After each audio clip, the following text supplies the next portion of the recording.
Handmade carpet, तारीख, सकाफत, रिवायात और खूबसूरत रंगों का आकाश। पाकिस्तानी हुनरमंद के हाथों से बना कालीन होता है बहुत खास। आज के प्रोग्राम में हम आपको दिखाएंगे कि किस तरह लाहौर कारपेट मैन्युफैक्चरिंग कंपनी एक मुनज़्ज़म अंदाज से कदीम और जदीद डिजाइन्स के हैंडमेड कारपेट्स तैयार करते हैं और ये नायाब और बेशकीमत कालीन पाकिस्तान समेत दुनिया के बेशतर ममालिक में एक्सपोर्ट कर रहे हैं with the proud tag of made in Pakistan.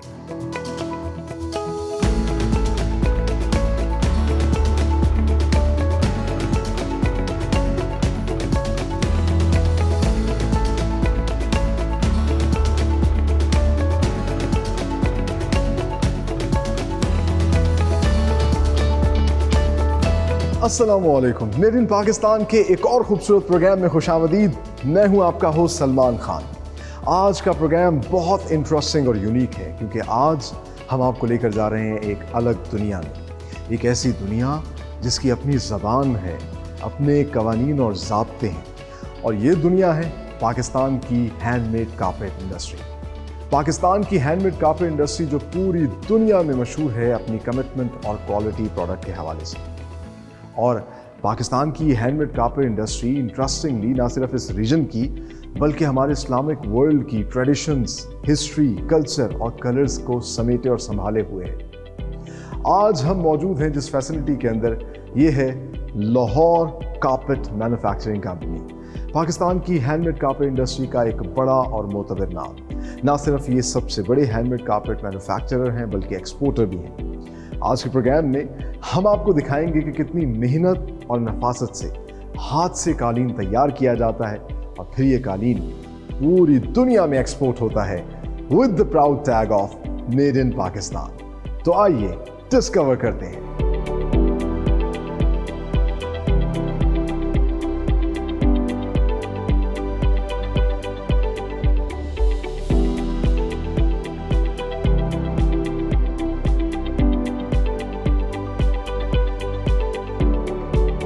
We are going to take you into the world of handmade carpet।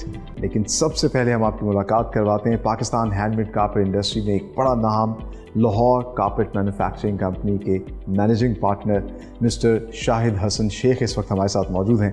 आइए उनसे बात करते हैं। अस्सलाम वालेकुम सर। वालेकुम सलाम। कैसे हैं आप? अल्लाह का शुक्र। Thank you very much for your precious time. सबसे पहले हमारे व्यूअर्स को ज़रा पाकिस्तान की जो हैंडमेड कारपेट है, बल्कि जनरली अगर हैंडमेड कारपेट की हम बात करें, इसकी क्या लेगेसी है और लाहौर कारपेट मैन्युफैक्चरिंग कब इस बिज़नेस में आई? देखिए, जहाँ तक कारपेट मैन्युफैक्चरिंग की बात है, आज अगर हम ये देखें कि सबसे पुराना कारपेट जो है वो 2600 साल पहले साइबेरिया में मिला, और फिर ये जितनी भी इस्लामिक वर्ल्ड थी उसमें ये कारपेट्स की यूनिट जो है, कारपेट हैंड नॉटेड जो है वो बनी, जिसमें आप कह लें ईरान, टर्की और उस वक्त मुग़ल के दौर में इंडिया के बहुत, फिर सेंट्रल एशिया, सारा ये रहा। पाकिस्तान में जब ये आज़ादी हासिल की हमने, तो उस वक्त क्योंकि वीवर्स जो थे वो बहुत ज़्यादा, बल्कि मैं ये कहूँ कि वो तकरीबन 100% वीवर जो थे वो मुसलमान थे। अच्छा। और कश्मीर से भी और अमृतसर से भी, मिर्ज़ापुर से, तो वो माइग्रेट करके जब पाकिस्तान आए तो उस वक्त ये बाद में जो पहले जो चंद साल थे वो तो मुश्किल थे साल, तो लेकिन ये 49 के आखिर में दिसंबर के अंदर ये एक लाहौर कारपेट में वालिद साहब जो शेख अहमद हसन हैं, उन्होंने इसकी एक बुनियाद रखी जो मैन्युफैक्चरिंग में इसको आगाज़ किया। माशाल्लाह। तो एक तो आप मतलब उसी हिस्ट्री को रिक्रिएट भी कर रहे हैं, वो कारपेट्स भी बना रहे हैं, और कितने इकसाम के कारपेट्स जो हैंडमेड कारपेट्स आप लोग यहाँ पे बनाते हैं? देखिए, असल अगर इसको हम देखते हैं तो 83 तक जो जर्मनी था वो एक सबसे बड़ा इम्पोर्टर था यूरोप के अंदर और पूरी दुनिया में। लेकिन 83 के बाद ये मुंतकिल हुआ अमेरिका की तरफ। तो अमेरिका की तरफ जो थे वो क्योंकि डिज़ाइनर्स इसमें आ गए और वो फैशन की तरफ चले गए, तो उन्होंने एक बात जो क्रिएट की वो ये थी कि वो कालीन बनाए जाएं जो 200 साल पहले बने। अच्छा। अब उस 200 साल के कालीन बनाने के लिए वो थी कि आपने वो तमाम टेक्सचर लेके आना है उसमें जो कि वो था, तो उसके लिए ये चाहिए था कि हम वो वूल जो है उसी तरीके से जो मशीन से पाक हो उसी तरह बनाया जाए। चूँकि उसमें एक टेक्सचर चाहिए, तो उसमें हमने ये देखा कि वूल जो है वो पहले बनाई जाए, उसके बाद वूल जो है वो हैंड स्पन की जाए, और उसके बाद वो जो डाइज़ हैं वो वेजिटेबल डाइज इस्तेमाल की जाए ताकि वेरिएशन ऑफ कलर आए।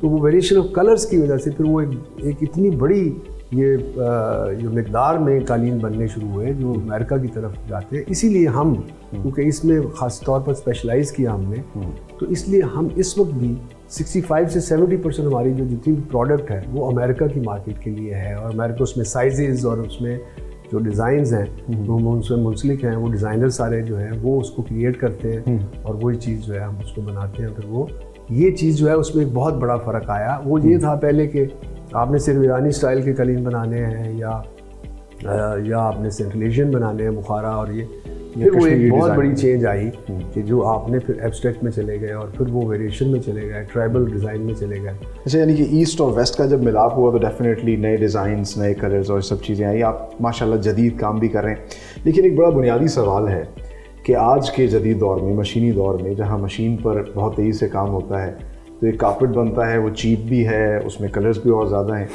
तो लोग क्यों प्रेफर करें एक हैंडमेड कारपेट को? देखिए, इसका बड़ा आसान सा एक जवाब है। एक है पेंटिंग, एक है फोटोग्राफ। तो जो पेंटिंग वाले हैं वो फोटोग्राफ तो नहीं लेते। अब जो पीस ऑफ आर्ट है उसको अगर मशीन में बना दिया जाए तो वो चीज़ नहीं बना वो तो आएगा, मतलब उसकी फीलिंग, लेकिन उसकी वैल्यू नहीं है। इसके अलावा मुझे लगा कि नेचुरल चीज़ें भी आप बता रहे थे, वेजिटेबल डाइज यूज़ होती हैं या नेचुरल वूल यूज़ करते हैं। देखिए, इसमें जो मशीन मेड कारपेट है उसका बहुत बड़ा हिस्सा जो है वो मैन मेड फाइबर से बनता है, पॉलिएस्टर हुआ, विस्कोस हुआ, लेकिन इसमें जो है नेचुरल फाइबर सारा इस्तेमाल होता है, जिसमें चाहे वो सिल्क है, चाहे वो वूल है। तो वूल की मुख्तलिफ इकसाम जो है मुख्तलिफ क्वालिटीज़ के लिए चाहिए, तो वो उसमें इस्तेमाल होती है। अच्छा, मुझे ये बताइएगा, माशाल्लाह एक्सपोर्ट्स, तो जिसने आपने बताया कि अमेरिका एक बड़ी मार्केट है, एक तो कितने ममालिक में एक्सपोर्ट कर रहे हैं और लोकल मार्केट में कितना जो है टारगेट ऑडियंस है या टारगेट मार्केट है जो इसको परचेज़ करती है? देखिए, जहाँ तक तो वर्ल्ड ओवर एक्सपोर्ट्स का ताल्लुक है, हमारी एज ए कंपनी हम मेजॉरिटी ऑफ आवर प्रोडक्ट जो है, जिसमें 65 से 70% जो प्रोडक्ट है वो अमेरिका के लिए बनाते हैं, और उसमें हम स्पेशलाइज्ड हैं, ना सिर्फ डिज़ाइंस के अंदर, उसके साइजेस के अंदर, उसके कलर्स के अंदर। और अमेरिका से हमें जो बहुत बड़ी चीज़ हमें मिलती है कि अगले 2 साल की कलर स्कीम जो है वो हमें आती है, जो प्रेडिक्ट करते हैं। उसमें है वो USA की कलर एसोसिएशन, वो आगे प्रेडिक्ट करते हैं 2 साल में, क्योंकि कारपेट्स की जो जनरल जो सप्लाई है या मैन्युफैक्चरिंग है उसके लिए 1 साल दरकार है। तो आज हमें जो 2 साल का पता चलता है, 2 साल की जो जनवरी में सबसे बड़ी एग्जीबिशन होती है, उसके लिए हमें आज अगर पता हो कि ये एक्सेंट कलर है, तो उस एक्सेंट कलर को हम उसमें शामिल कर देते हैं। और वो उससे, क्योंकि ये जितना भी सोफ़ा फैब्रिक है और दूसरा कर्टन्स है, उसमें वो जब कलर्स के एक्सेंट आते हैं तो वही कारपेट्स में आते हैं। ये एडवांटेज जो है सब लोगों को हासिल नहीं है।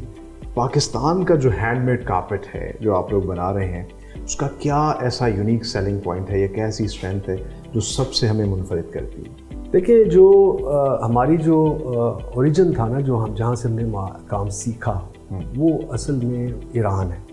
ईरान की जो प्रोडक्ट थी, डिज़ाइंस थे, और अकबर बादशाह ने भी यहाँ पे जब वो फैक्ट्री बनाई तो ईरान से वीवर्स लेके आए और उसी से वो मुतासर थे। हमने ये किया कि ईरान के जो गुड्स थे वो अपनी ही जो है सिस्टम में, अपनी ही रंग आमेज़ी में, अपनी ही एक आन में चलते रहे। अब वो जब हमेशा रिपीट बनते रहे और जब वो लोग थक गए कि ये तो वही रंग है, तो हमने ये सीखा कि जो कलर्स उनके हैं, डिज़ाइन चाहे वहाँ से लिया जाए, लेकिन कलर्स की ज़िंदगी में, कलर्स की दुनिया में वो उनके मुताबिक चले जाए। यही एक फ़र्क था जिसकी वजह से वो एक बहुत बड़ा टर्न अराउंड हुआ और हमने एक ईरानी कालीनों को एक नई ज़िंदगी हमने दी, डिज़ाइंस को, और उसके अंदर पाकिस्तान में। तो ये एक शनाख्त बन गई पाकिस्तान की, और पाकिस्तान में बहुत तेज़ी से ये हमने वो इस्टेब्लिश किए। तो एक पाकिस्तान की जो प्रोडक्ट है वो एक शनाख्त है। पाकिस्तान अपनी जगह मुकम्मल तौर पर बना चुका है कि हम एक्नॉलेज्ड हैं कि एक पाकिस्तान भी एक one of the major producer of carpet. कितनी बड़ी ये हैंडमेड कारपेट इंडस्ट्री है, पाकिस्तान का उसमें कितना शेयर है? देखिए, ये जहाँ तक तो अगर ओवरऑल आप देखते हैं तो उसमें तो बहुत बड़े ममालिक, जो मेजर ममालिक हैं, जिसमें चाइना और इंडिया और टर्की और ईरान और अफ़गानिस्तान, क्योंकि वो वॉर की वजह से हमारे साथ मुंसलिक हो गया तो हमारे साथ सारा आ गया, सेंट्रल एशिया भी। तो ये तो मेजर जो है ये तो बिलियंस में है।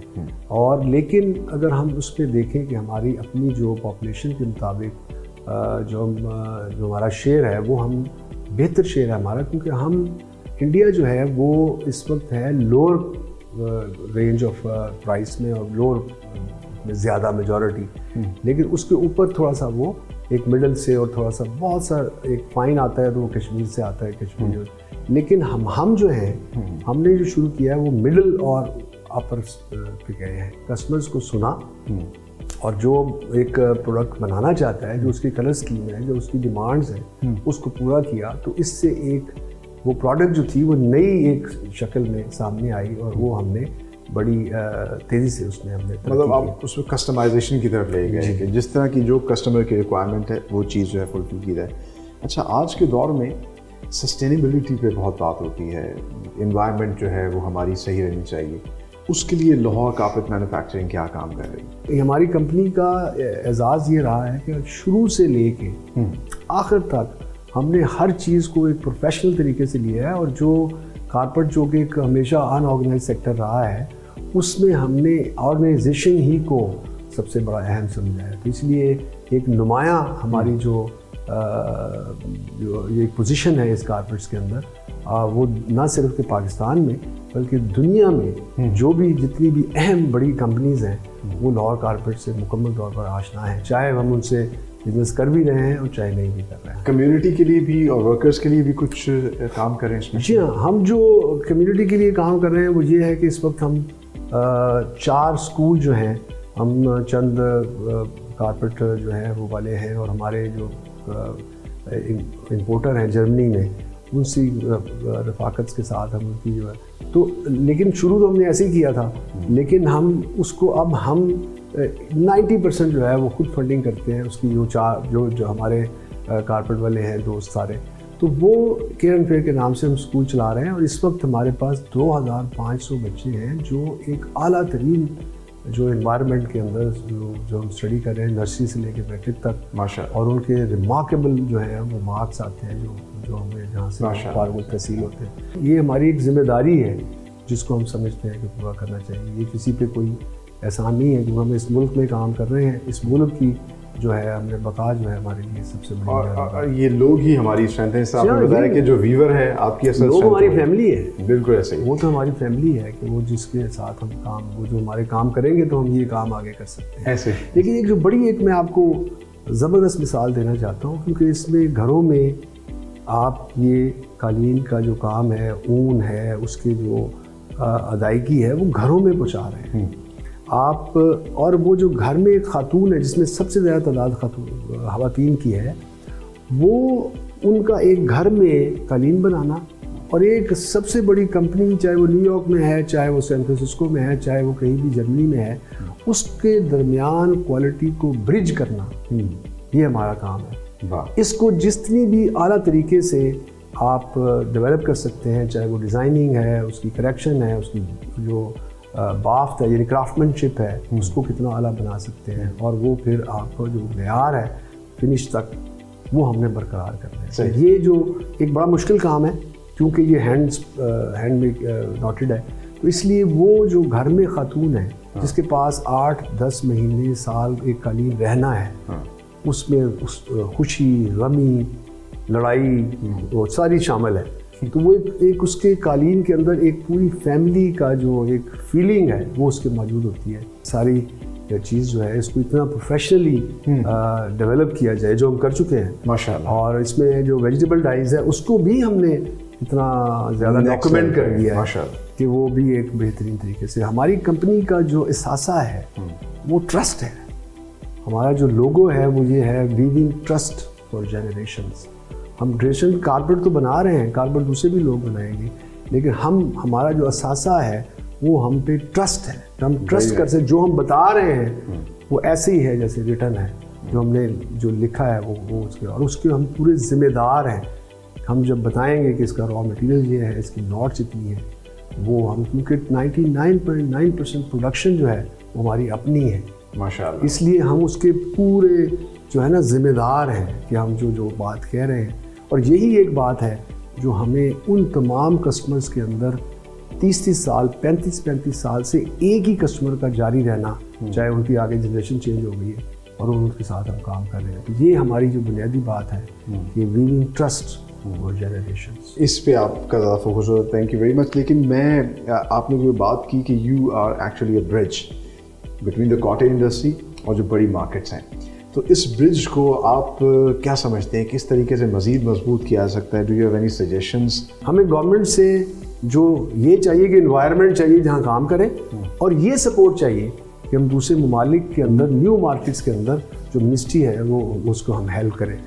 इसमें जैसे फार ईस्ट है, इसमें सारे ममालिक के साथ हम नेगेटिव ट्रेड डेफिसिट में हैं, लेकिन उन्होंने ड्यूटीज़ लगाई हुई है हमारे ऊपर। तो वो अगर हमें ड्यूटीज़ के अंदर वो हमें रिलीफ कराए, टर्की जैसे मुल्क ने हमें 50% ड्यूटी लगाई, तो वो अगर हम इतनी दोस्ती है तो अगर उसको भी हमने रिक्वेस्ट किया है कि इसको भी नीचे लाए, तो अगर हम कोई उनसे मुआहदा करते हैं जिससे कि इसको कम किया जा सकता है, हम एक्सपोर्ट कर सकते हैं। इस वक्त लकीली अमेरिका के बाद जो सबसे बड़ा इंपोर्ट है वो टर्की की, इंपोर्ट टर्की कर रहा है, लेकिन उसमें ये प्रॉब्लम्स है। तो इस तरह अगर हम मिनिस्ट्री ऑफ कॉमर्स से इल्तिजा करते हैं कि वो हमारी कॉर्पोरेट एसोसिएशन जो है उसके साथ मिल के ये तमाम जो प्रॉब्लम्स हैं जिसमें कि access to market, new market, और वो हमें पता है कि कहाँ जाना है, तो वो सिर्फ हमें वो उस जगह की वो माहौल पैदा करें, वो चीज़ हमें दे जो हम वहाँ इस मार्केट को एक्सेस कर सकें, जिसमें कि ट्रांसपोर्टेशन, जैसे मैंने जिक्र किया,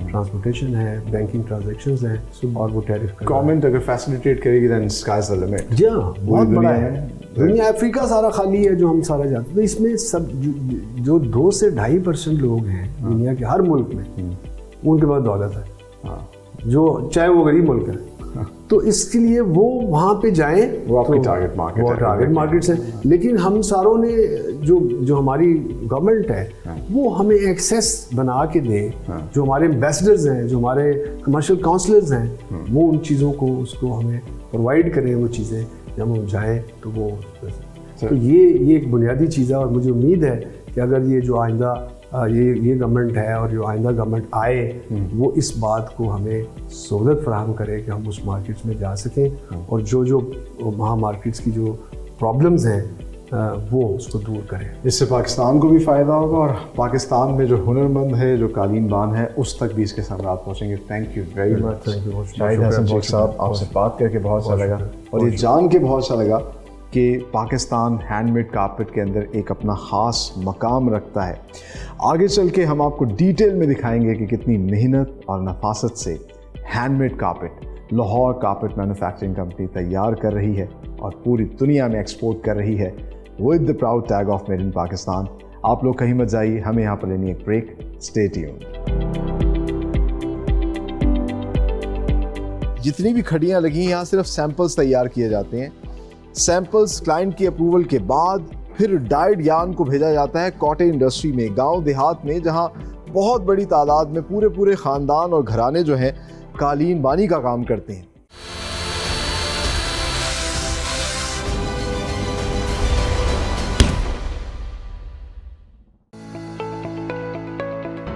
लाहौर कारपेट मैन्युफैक्चरिंग कंपनी में काम का आगाज होता है इनके डिजाइन सेक्शन से, जहां R&D की मदद से न सिर्फ नए डिजाइन और पैटर्न्स पर काम किया जाता है, बल्कि नए रंगों के शेड्स भी तैयार किए जाते हैं।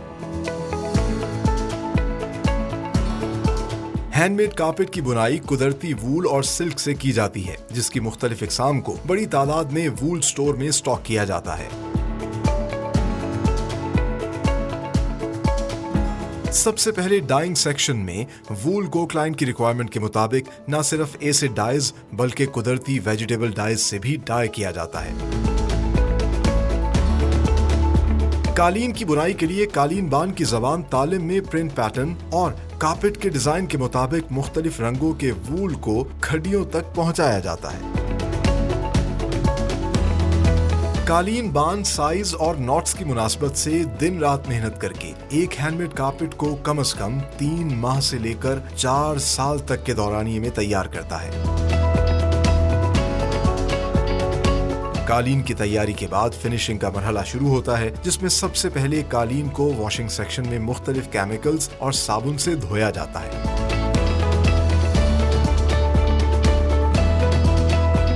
धुलाई के बाद कालीन को धूप में कई दिन तक सुखाया जाता है। कालीन सूखने के बाद ड्रमर मशीन से गुजारकर इसे नरम किया जाता है ताकि क्लिपिंग सेक्शन में क्लिपर मशीन की मदद से इसकी सतह को हमवार किया जा सके। क्लाइंट की रिक्वायरमेंट के मुताबिक कालीन को ढालने के लिए वॉशिंग और क्लिपिंग का प्रोसेस कम से कम 2 बार दोहराया जाता है। आखिर में फाइनल क्वालिटी से पहले कालीन को स्ट्रेच टेबल पर खींचकर बिल्कुल सीधा किया जाता है। फिर छोटे बारीक सफेद धागों को एक एक करके हाथ से क्लिप किया जाता है। कालीन के एजेस की तराश खराश और बाइंडिंग की जाती है। क्वालिटी कंट्रोल को मद्देनजर रखते हुए एक एक कालीन को बिछाकर इस पर बैठकर और लेटकर बगौर जायजा लिया जाता है। लाहौर कारपेट मैन्युफैक्चरिंग कंपनी इस तरह एक मुनज़्ज़म अंदाज से नायाब और बेशकीमत हैंडमेड कारपेट्स रिवायती अंदाज से तैयार करती है और पाकिस्तान समेत दुनिया के बेशतर ममालिक में एक्सपोर्ट कर रही है with the proud tag of made in Pakistan.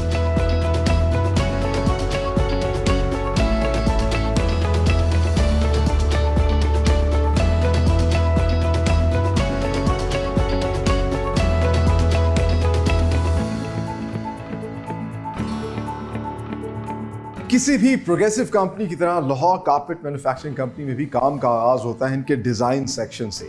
Design section is basically the R&D department, जहां पर रिसर्च और डेवलपमेंट का काम होता है। और इंटरेस्टिंगली पूरी दुनिया में हैंडमेड कारपेट्स के अंदर अगले 2 साल बाद जो ट्रेंड्स आते हैं, जो डिज़ाइंस आते हैं, जो कलर्स आते हैं, उन पर काम किया जाता है और वो चीज़ें जो है नए ट्रेंड्स की सामने लेके आई जाती हैं। अच्छा, जैसा मैंने आपको प्रोग्राम के शुरू में बताया था, द इंटरेस्टिंग पार्ट इज़ के इस सेक्टर के अंदर इनकी अपनी एक ज़बान है जिसको ये तालिम कहते हैं। आप देख सकते हैं कि ये आपको यहाँ पर कुछ सिंबल्स नज़र आ रहे होंगे। ये लैंग्वेज जो है कारीगर को फराहम की जाती है और वो इसके हिसाब से बुनाई करता है। उसको नहीं समझ आती कि क्या चीज़ बनेगी, लेकिन वो इन चीज़ों को देखता है। और ये जो जितने भी सिंबल्स इस पर दिए हुए हैं, हर सिंबल का अपना एक मतलब है। इसकी बैक साइड पे इसको भी इन्होंने एक्सप्लेन किया हुआ है। मतलब हर मुख्तलिफ सिंबल्स की नंबरिंग होती है 1 से लेकर 102 तक, और इसके अलावा जो है फिर दूसरे सिंबल्स जो हैं कलर्स को एक्सप्लेन कर रहे होते हैं। और इसकी हिसाब से जो है, देखिए कितनी खूबसूरत ये ज़बान है, तालिम इस ज़बान को कहते हैं। इसके हिसाब से फिर जो है कारपेट की बुनाई होती है। अब जैसे जैसे वक्त गुजर रहा है, जदीद दौर के हिसाब से सब चीज़ें कंप्यूटराइज हो रही हैं, तो ये जर्मन सॉफ्टवेयर एक इस्तेमाल करते हैं जो कि फिर तालिम लैंग्वेज जो है उसको डिज़ाइन के हिसाब से बना कर देता है, जो कारीगर तक पहुँचाई जाती है। अच्छा, यहाँ पर साथ ही साथ ना सिर्फ डिज़ाइन पे इन चीज़ों पे काम हो रहा होता है, बल्कि साथ ही साथ किस तरह का वूल इस्तेमाल होगा और उस पर कौन कौन से शेड्स होंगे, ये भी आप देख सकते हैं।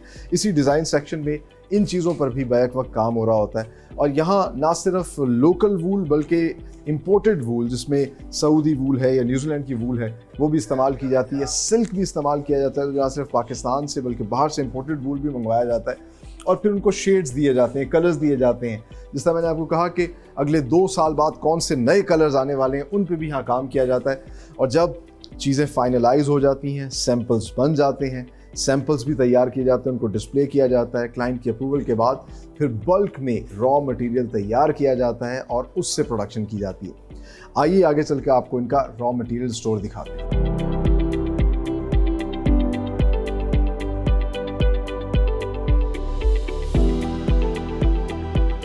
Right now I am in the world of wool. मेरे इर्द गिर्द आप देख सकते हैं ये मुख्तलिफ इकसाम की, मुख्तलिफ कलर्स की नेचुरल वूल है जो ये रॉ मटेरियल के तौर पे स्टॉक करते हैं, क्योंकि इसी से बनता है कारपेट और इसको कहते हैं ये वूल स्टोर। और इस टेबल पे इन्होंने मुख्तलिफ इकसाम की ये वूल जो है रखी हुई है ताकि मैं आप लोगों को थोड़ा सा समझा सकूँ, दिखा सकूँ। ये जो वूल है ये इसका नेचुरल कलर है, इसी से कारपेट बनता है, इसको डाई करने की ज़रूरत नहीं होती और ये इंपोर्ट की जाती है। इसके अलावा मुख्तलिफ इकसाम की वूल है जिसमें न्यूजीलैंड की वूल है, पाकिस्तानी वूल है लोकल जो हमारी मार्केट की, इंडिया की, सऊदी की, और मुख्तलिफ किस्म की वूल जो है यहाँ पर पूरी दुनिया से ये मंगवाते हैं क्लाइंट की रिक्वायरमेंट के मुताबिक। इसी तरह फिर सिल्क, ये दूसरा थ्रेड है जो कि इस्तेमाल होता है कारपेट की बुनाई के दौरान। इसमें पाकिस्तानी सिल्क भी है और इम्पोर्टेड सिल्क भी है। सो ये जो वूल है, इस वूल को फिर आगे जाके डाई किया जाता है, मुख्तलिफ किस्म के कलर्स दिए जाते हैं और फिर इसको आगे कारीगरों के पास भिजवाया जाता है जो कि तालीम के हिसाब से कालीन की बुनाई करते हैं।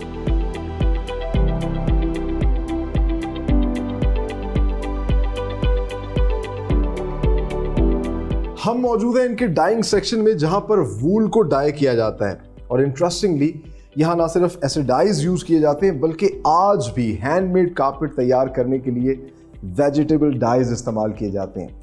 ये तमाम तर वो चीज़ें हैं जो हम रोज़मर्रा ज़िंदगी में भी इस्तेमाल करते हैं। इस तरह पोमेग्रेनेट, अनार के छिलके से भी रंग निकाला जाता है, या फिर ये मैंगो जिंजर जो आम की गुठली है उसका एक कलर लिया जाता है, लेमन है, मुख्तलिफ वो चीज़ें हैं जो कि हम अपनी रोज़मर्रा ज़िंदगी में इस्तेमाल करते हैं। इनसे डाइज तैयार किए जाते हैं और आगे चल के मैं आपको दिखाता हूँ कि कितने बड़े लेवल पर इनका जो डाइंग सेक्शन है वहाँ पे ना सिर्फ एसिडाइज यूज़ करते हुए बल्कि इन वेजिटेबल डाइज के ज़रिए जो है वूल कलर की जाती है। आइए।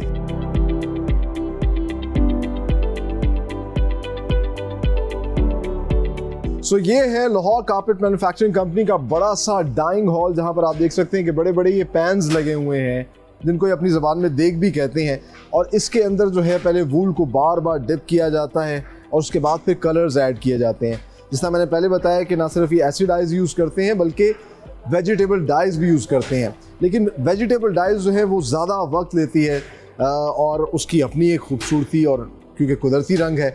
अच्छा, इंटरेस्टिंग बात ये है कि एसिड डाइज जो है वो तकरीबन 2 घंटे के अंदर वूल को तैयार करता है, जबकि वेजिटेबल डाइज पे 4 घंटे लगते हैं। 4 घंटे के प्रोसेस के बाद वूल जो है वो डाई हो जाती है। आगे चल के आपको दिखाते हैं कि किस तरीके से ये सैंपल तैयार करते हैं, निटिंग का प्रोसेस कैसे होता है जो कि असल काम है, और कैसे कारीगर जो है तालीम को स्टडी करते हैं और कारपेट तैयार करते हैं।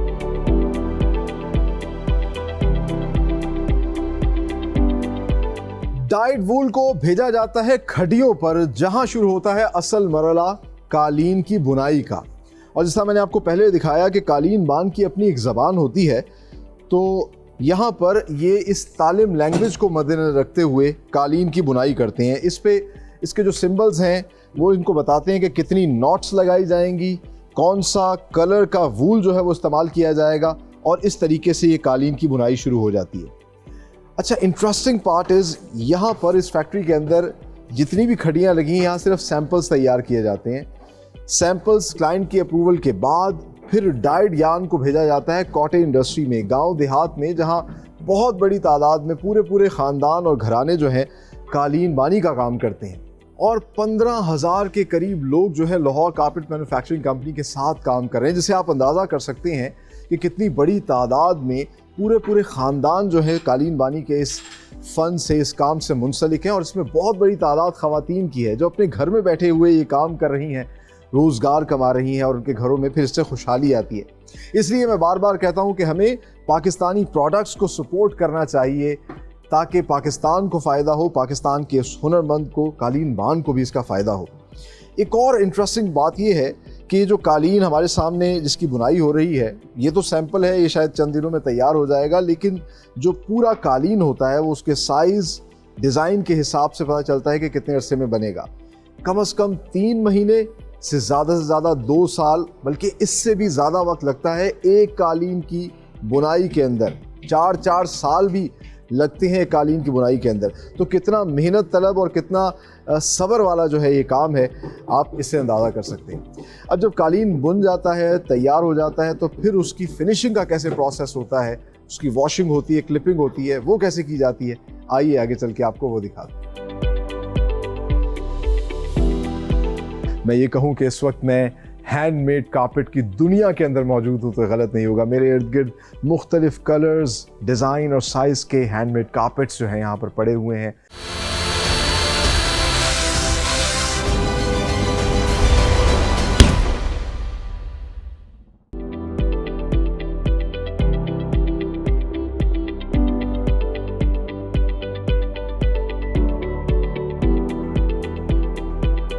कालीन की बुनाई के बाद मरहला शुरू होता है कारपेट की फिनिशिंग का।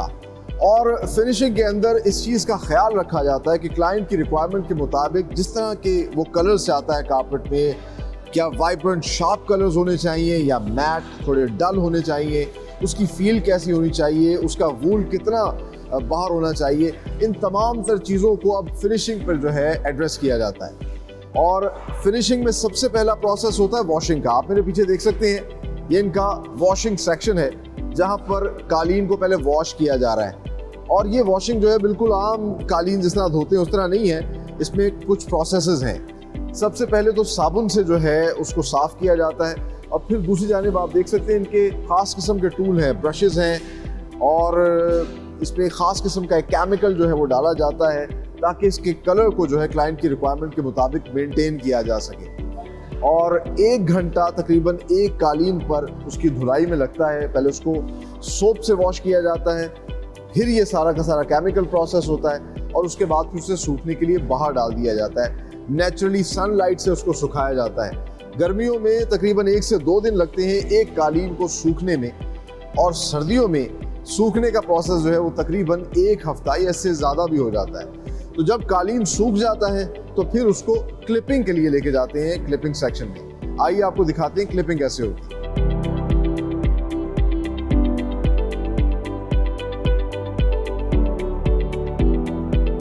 वॉशिंग के बाद जब कालीन को सुखाया जाता है तो फिर उसको ड्रम सेक्शन में लेके जाया जाता है, जहाँ बड़े बड़े ड्रम्स में तकरीबन 1 घंटे तक कालीन को जो है रोल किया जाता है। उससे होता ये है कि कालीन खुल जाते हैं, थोड़े नरम हो जाते हैं, क्योंकि उसके बाद कालीन को क्लिपिंग सेक्शन में लेके जाना होता है। अच्छा, क्लिपिंग सेक्शन के अंदर प्रोसेस कालीन टू कालीन वेरी करता है। इंटरेस्टिंगली कुछ कालीन जो कि मोटे गफ होते हैं उनको समटाइम्स पहले क्लिप किया जाता है और फिर वॉश किया जाता है, जिस तरह ये कालीन आप मेरे सामने देख सकते हैं। अच्छा, बुनाई के बाद होता ये है, ये लुक होती है कालीन की, कोई थ्रेड ज़्यादा बाहर निकला हुआ है, को अंदर है, अनइवन सी सरफेस है, तो उसको बैलेंस करने के लिए क्लिपिंग का प्रोसेस होता है। और क्लिपर मशीन के ज़रिए जो है इसकी सरफेस को, जिस तरह कि ये अब यहाँ से क्लिप हो चुका है और एक्सेसिव वूल जो है इससे उतार दिया गया है। इस कालीन को वॉशिंग के लिए लेके जाया जाएगा वॉशिंग सेक्शन में, और धुलाई के बाद फिर वापस लाके इसको क्लिप किया जाएगा। इसी तरह ये प्रोसेस जो है कम से कम 2 मरतबा होता है। कुछ कालीन जो थोड़े फाइन कालीन होते हैं पहले वॉश किए जाते हैं, ड्रम में सुखाए जाते हैं, क्लिपिंग सेक्शन में आके उनको क्लिप किया जाता है, एक्सेसिव वूल को काटा जाता है। क्लाइंट की रिक्वायरमेंट के मुताबिक जो है एक फाइन लुक जब आ जाती है, एक सॉफ्ट फील आ जाती है, तो फिर उस कारपेट को फाइनल फिनिशिंग के लिए, जिसको क्वालिटी सेक्शन भी आप कह सकते हैं, जहाँ पे उसकी क्वालिटी चेक की जाती है, वहाँ पर भेजा जाता है। आइए आगे चल के आपको वो भी दिखाते हैं।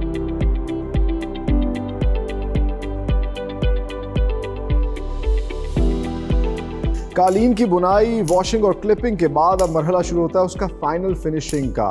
और फाइनल फिनिशिंग जो है ये 3 क्वालिटी के मराहिल से गुजरती है। सबसे पहले इनके पास जो है एक स्ट्रेच बोर्ड होता है जिसके ऊपर कालीन को बिछाया जाता है, उसको स्ट्रेच किया जाता है ताकि जो उसमें वेव आ रही है वो वेव ख़त्म कर दी जाए। और उसके बाद ये दूसरा क्वालिटी रूम है जहाँ आप देख सकते हैं कि ये जो कारीगर हैं ये सबसे पहले एक वाइट कलर का धागा उसको प्लग करके बाहर निकालें। ये वाइट धागा क्या होता है, जब भी कालीन की बुनाई हो रही होती है जहाँ जहाँ धागा टूटता है वो धागा बाद में उभर के ऊपर आ जाता है और वो वाइट स्पॉट्स के तौर पे जो है कालीन में नज़र आता है। तो उस एक एक धागे को जो है ये प्लग किया जाता है, काटा जाता है ताकि कालीन जो है बिल्कुल स्मूथ और साफ़ नज़र आए, जो भी उस पर पैटर्न या डिज़ाइन ड्रॉ किया गया है वो खूबसूरत लगे। उसके बाद बारी आती है एजेस की। अच्छा, कालीन में 2 एजेस होते हैं। एक जो साइड है उस पर आप इस तरह के वाइट कलर की हेयर देखेंगे या थ्रेड देखेंगे।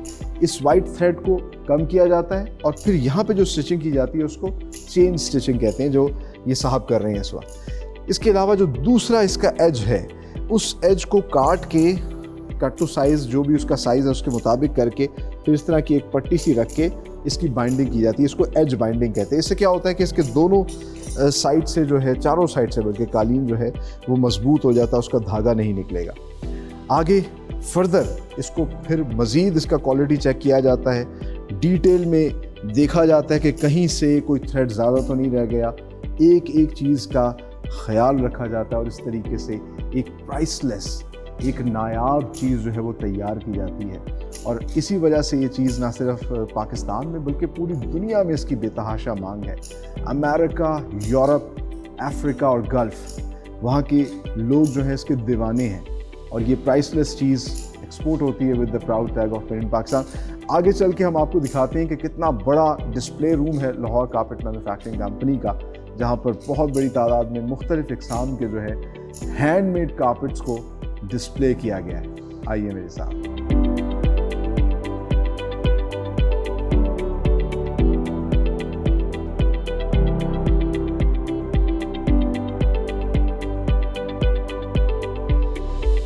Finally, we are in the display room of Lahore Carpet Manufacturing Company and look at the grandeur. कितने बड़े लेवल के ऊपर ये कंपनी माशाल्लाह ना सिर्फ हैंडमेड कारपेट मैन्युफैक्चर कर रही है बल्कि पूरी दुनिया में एक्सपोर्ट कर रही है with the proud tag of made in Pakistan. और लिटरली अगर मैं ये कहूँ कि इस वक्त मैं हैंडमेड कारपेट की दुनिया के अंदर मौजूद हूँ तो गलत नहीं होगा। मेरे इर्द गिर्द मुख्तलिफ कलर्स, डिज़ाइन और साइज़ के हैंडमेड कारपेट्स जो हैं यहाँ पर पड़े हुए हैं और ये हर तरह का कारपेट जो है अपनी टारगेट मार्केट, टारगेट ऑडियंस के हिसाब से बना रहे हैं, चाहे वो ट्रेडिशनल कारपेट्स हों या फिर क्लासिकल कंटेम्प्रेरी स्टाइल के कारपेट्स हों या आज के दौर के हिसाब से एब्स्ट्रैक्ट स्टाइल कारपेट्स हों।